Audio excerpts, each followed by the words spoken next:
Hi guys, I wanted to shoot this video for you for shoulder pain.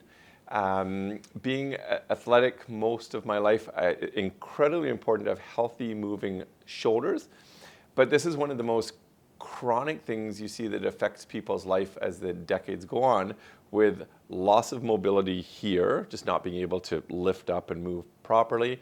But also, shoulders, you may not think about this, but they can be the root cause of chronic upper back pain. So you think about between the shoulder blades.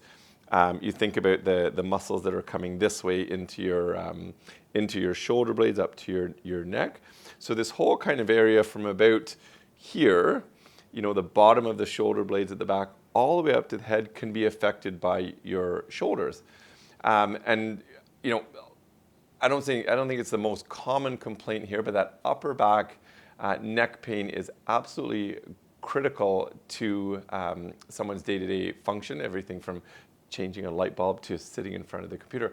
So here's what I wanted to start with. I'm going to go through a few stretches, a few exercises, but the first thing, the most important thing to understand about shoulder function is your shoulders work when they're below your ears and they're above your hips. So without getting too technical, there are certain landmarks you would look for in an exam to make sure your shoulders are in the right place. So I'm going to give you two examples of bad shoulders. So one is just the person who has tight chest, postural. They're very rounded at the front. And someone who is rounded at the front, their shoulders not going to be able to move nearly as much as if their shoulders were back. Okay, so typically this may be more a physio issue, but when you're forward, it's going to be stretching out the chest, strengthening or activating the back.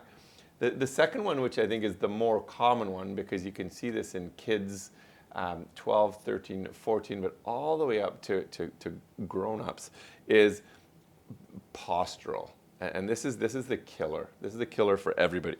Computers, and it ends up rounding the spine itself, okay? And the end result is, as you can see, it's just pulling the shoulders forward, right? And so now you have rounded spine, shoulders forward, head forward. And I'm going to show you what this looks like on a spine. But both these pictures, shoulders forwards or spine forward, your shoulder can't get up. And eventually, what you'll see on imaging is those tendons and the joints in the shoulder, they're actually going to start wearing out. I was visiting my old high school, and this lady was she's getting her second shoulder replacement. Can you imagine? But she definitely had the whole slouched posture, decades of working at an office. So what do you need to do to counter this stuff? Well, number one is, go right to the spine first, right? So right to the spine and make sure, proud chest. It was called this morning by someone in for an adjustment that we want to make sure that sternum, that chest is high, because that's what straightens up that middle back, okay? So once as long as your spine's in alignment, then that's the most important thing. Second thing, once your spine's in alignment, then we have to make sure the shoulder blades are back. And it's not the old military, like up and back and stiff. These have to be very relaxed. And it's more that little pinching those shoulder blades together at the back. And I hope you understand what this means. Message me if you have any questions, because this is pretty technical. Okay, so tall, back, down. Okay, and then you get into specific exercises for the shoulder. So if you do have a chronic shoulder problem, we want to start to make sure the spine's aligned, want to make sure those shoulder blades in the right place. If that's all good and you still have a shoulder problem, chances are you need to get into physiotherapy and get some exercises. Feel free to ask me for a referral if you do need one. But I want to show you what this looks like on real time. Okay, so you have a spine and it looks like this, right?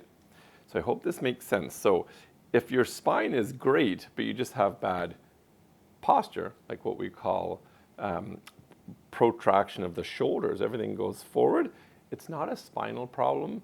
It's not really what I would, I can advise you with, but I'm not going to correct that in the office. So in this case, it's simply a matter of doing your muscular exercises.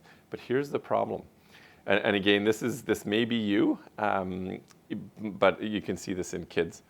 Rounded spine, right? Rounded spine from years of bad posture, years of computer, and I don't mean decades. This can be years. This can be grade 9. I've seen really bad spines like this, rounded, okay? This takes the shoulders forward. Doesn't matter what exercise therapy you do, what physio, what stretches, what strengthening, the spine is the problem. And you literally have to get this back to where it belongs, okay?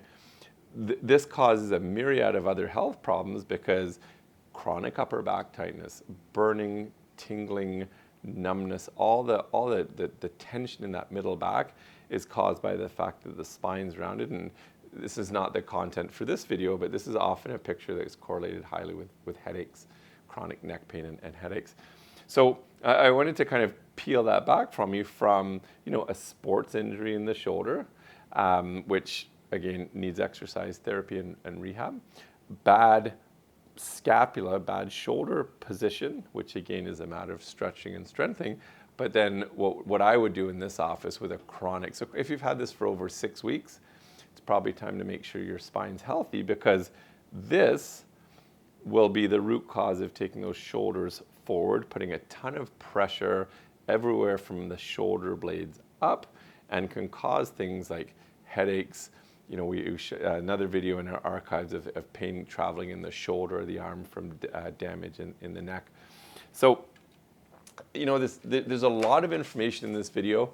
That's why I just wanted to kind of breeze over everything at a very high level, but definitely shoot me a message if you have any questions, or if you know anybody who struggles with bad posture, because ultimately bad posture is not just bad posture, because bad posture affects the nerves. It affects the rate of damage and degeneration in someone's spine itself, and ultimately the damage in someone's spine and the pressure or tension on nerves, those end up being health issues down the road. So big picture, if you need a proper assessment, let me know. But more importantly, if you have any questions, ask me, because there's a ton of information in this video. It's hard to fit it all in a short clip for you guys, but I did my very best. Take care.